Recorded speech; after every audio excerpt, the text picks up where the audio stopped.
Jim, what will be our final question here today? This was sent via the Cult of Cornette Facebook group by Tom Chachiti. Hope I'm getting that right. If you were to pick one Dusty Rhodes match to show someone that's never seen Dusty in action, which one would it be? Oh, God. It's an interesting idea, the idea that you want to show someone who's never seen one of the greats something. What do you show them to perfectly encapsulate what the person was? Well, let's think about this, because honestly, by the time the mid-'80s rolled around, and the most famous matches Dusty would have, and one would think it would be a Dusty and Flair match because that was the rivalry that for the world title, the two polar opposites, blah, blah, blah.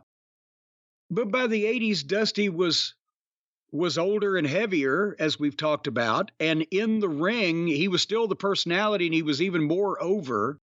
But in the ring, he wasn't what he was in the late 70s in Florida. Do you go to, the younger, funky like a monkey, psychedelic, fucking fur-wearing late 70s TBS with God and Soli, Dusty Rhodes, and a match that probably most people have never seen? Or do you go almost 10 years later to Dusty and Flair when Dusty's slowed down because that's the big match with the big crowd and the big money?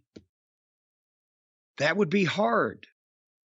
And then you don't want to, the tag team matches and the six-mans he had and the war games, those are all important parts of what Dusty did, but would you want to go with a single match? And then, like I said, you'd have to probably go with Flair, wouldn't you? Or what would you say? What era? What opponent? Is there a specific one match? If I'm sitting with someone and they're curious and I'm trying to explain the magic of Dusty Rhodes, there were two things I could think of right off the top of my head.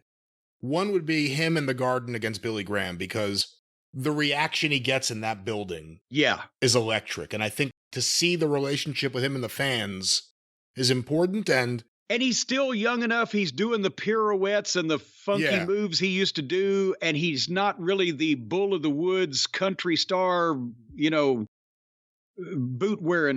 cowboy boot wearing, flannel shirt wearing Dusty yet. So that's what, 1977? That's 77, 78. And then the other thing I would show would actually be Ole Anderson turning on him in the cage. Because then you really get to see the other side of Dusty in the ring as a babyface, which is selling, which is emotion. From 1980. From July 1980. Okay. It happened twice. But I'm talking about the one against the Assassins. Right. With Ivan Koloff and Gene Anderson as the referees. I was there live. WFIA convention. And, Kurt Brown, I always think of the story Kurt Brown said, because he was there part of the convention sitting in the stands, and Dusty gets the shit kicked out of him. Everyone turns on him. The cage is locked. People are trying to get in there. Kurt says he remembers like a big kid, like a big athlete, just walking around lost in the arena after it. And he just sits in a random chair and yells out, "Dusty!" So I think that's what you have to show, the relationship with the fans, with him just as a fun-loving, kick-ass babyface in the Garden. And then you have to show what it was like when he would get his ass kicked. And it's hard to do any of this without showing promos. And boy, just see, Kurt Brown's from California, but the WFI fans were from all over the place. And there were some, Walt Wolanski was there from the Northeast. All the people that weren't from the Southern wrestling community at the WFIA convention were scared shitless that night because they were like, God damn, we're all going to get killed. Because there were fans climbing the cage and the cops with the sticks and the whole 9 yards. So it made an impression. If you had to show someone one Dusty Rhodes promo, what would it be? What era of Dusty? Boy, I don't know if it would be. Hard Times was longer and it was more memorable and it was, more quoted. But the Payback is Hell, Daddy, from after that turn that we just talked about. It'll never be over. It will never be over until your body is broken and bleeding. It will never be over. That was pretty fucking good. And one take with the old fucking film camera in the locker room after the match. I like too when he blames himself. He's like, I blame myself. Yeah.